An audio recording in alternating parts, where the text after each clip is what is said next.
It's a design with a twist, something we like to call a garden bench with opposing views. 2 seats and a table, all in one neat little package. It's unique, detailed, fun to build, and useful.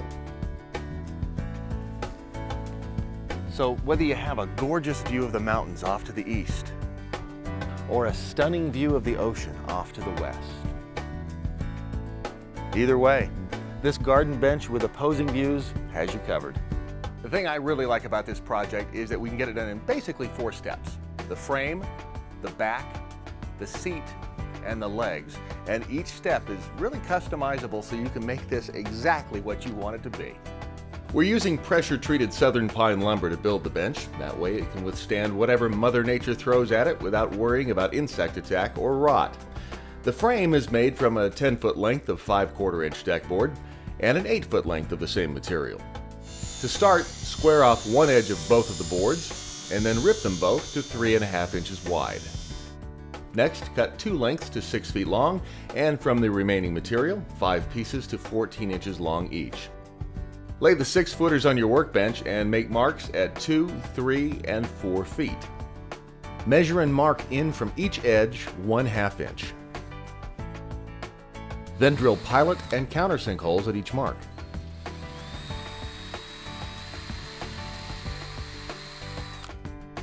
Clamp the braces in place at each location and be sure the frame is square. Then drill pilot holes in the braces. This will help prevent the end grain from splitting. Then install 2-inch deck screws in each hole. To finish the frame, sand any high spots at the joints.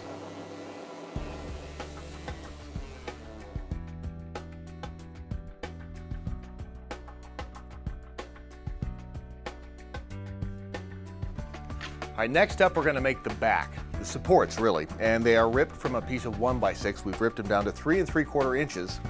This is what they turn into when they're all finished. Here's how we do it. Cut 4 lengths of 1x6 to 28 inches long, then rip them to 3 3/4 inches wide. Mark a 20-degree angle at each end of the piece, starting at the corners. To create the notches that will fit around the base, use a square to draw a perpendicular line from the obtuse angle and measuring 3.5 inches long.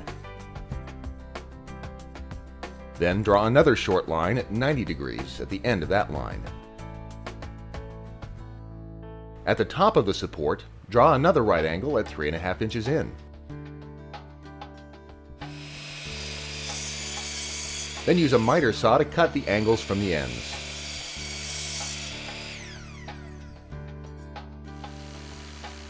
Cut the notches using a jigsaw.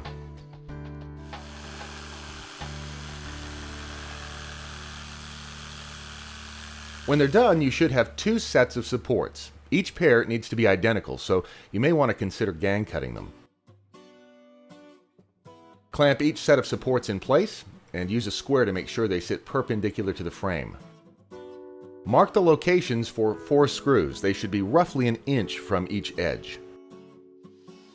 Then drill pilot and countersink holes at those marks.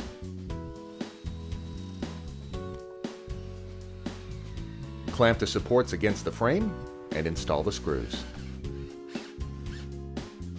Sight along the front edges of the supports to make sure they're even with each other and make any adjustments necessary. Then measure and cut a piece of 1x to fit between the back support and the front edge of the frame. This will not only provide additional support to the back, but it's needed to keep the leg spacing correct in the next step.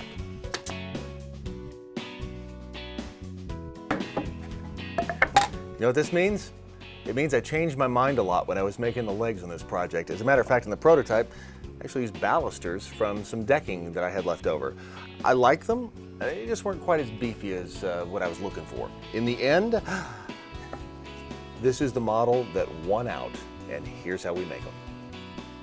Cut 4 lengths of 2x4 to 20 inches long. Then make a 20-degree cut at each end, the same angle we used on the back supports. Next, measure 5 inches down along one side and make a mark. Then, from the opposite edge, measure in 2 3/4 inches and draw a line from point to point. This will give the leg a nice taper from top to bottom. Use a jigsaw or a tapering jig on the table saw to make the cut. Finally, to give the legs a little style, I used a beading bit on the router table. Create the bead along the edge we just tapered. Use a clamp to hold the leg in position inside the frame, aligning the top edge of the leg with the top edge of the frame. The leg should be snug against the long side of the frame as well for extra lateral support. Now drill 2 1/4-inch holes through the frame and leg and secure them with galvanized carriage bolts. Once you've installed all 4 legs, set the bench on the ground for the next step. All right, now we can move on to the slat work for both the back and the seat. Now, the seat is made up of 10 of these, 1x6, cut to 17.5 inches long.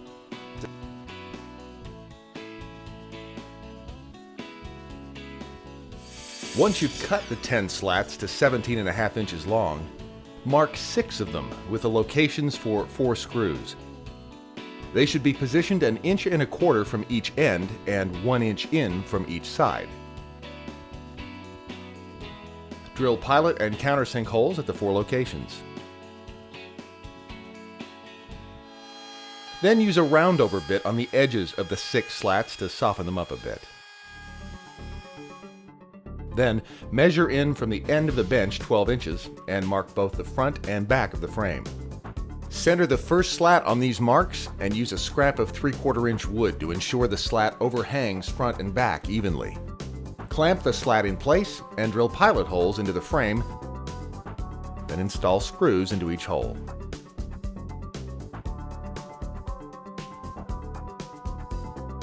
Install the adjacent slats in the same way, clamping them in place as you go.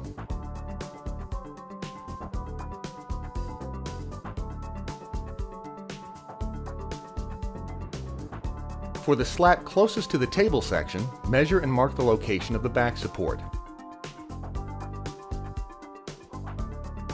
Cut the section out using the table saw or jigsaw.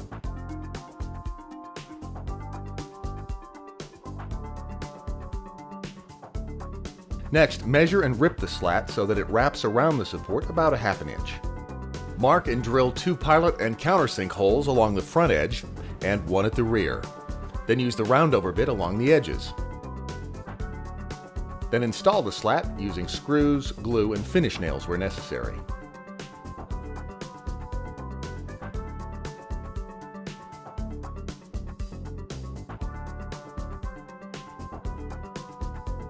The last slat is installed the same way, but ripped so that it overhangs the end of the bench about 3/4 inch.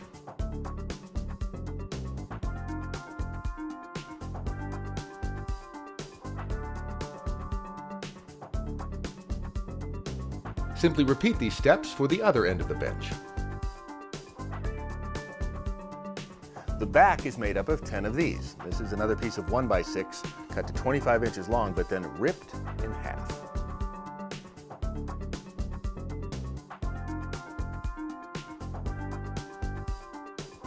Once you've cut all 10 blanks, use the router to add the bead along both edges.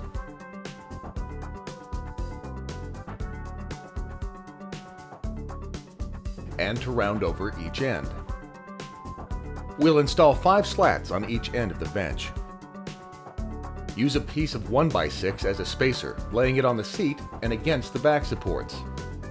Glue and nail the first slat, aligning the ends with the edges of the seat. A scrap of 3/4-inch wood gives us the correct spacing between slats.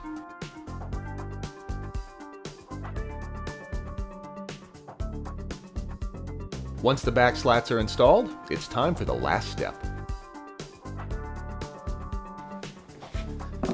That brings us to our bonus step, the table section of our bench. Now, sure, we could have just continued the slats from the seat all across here and made it nice and uniform, but why make it simple, right? We used some scraps of the prototype here that we built. We laid them on a diagonal, and it's got varying widths of wood here, but if you want to make it really uniform and yet different somehow, try this. The table is created using 6 varying lengths cut from 1x6 stock. Begin with the corner pieces by cutting 2 wedges using the entire width of the 1x6. The long edge should be about 10 5/8 inches. Install the wedges at the corners of the table using glue and finish nails. Align them with the edges of the seats for a smooth transition.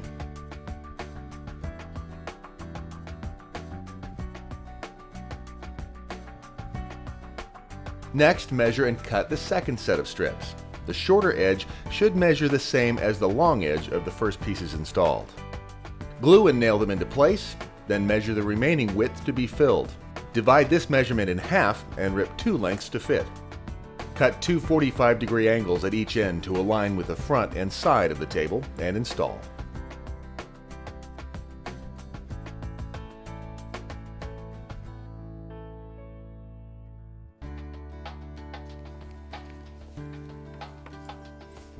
It's also a perfect place to kick back and enjoy a great book.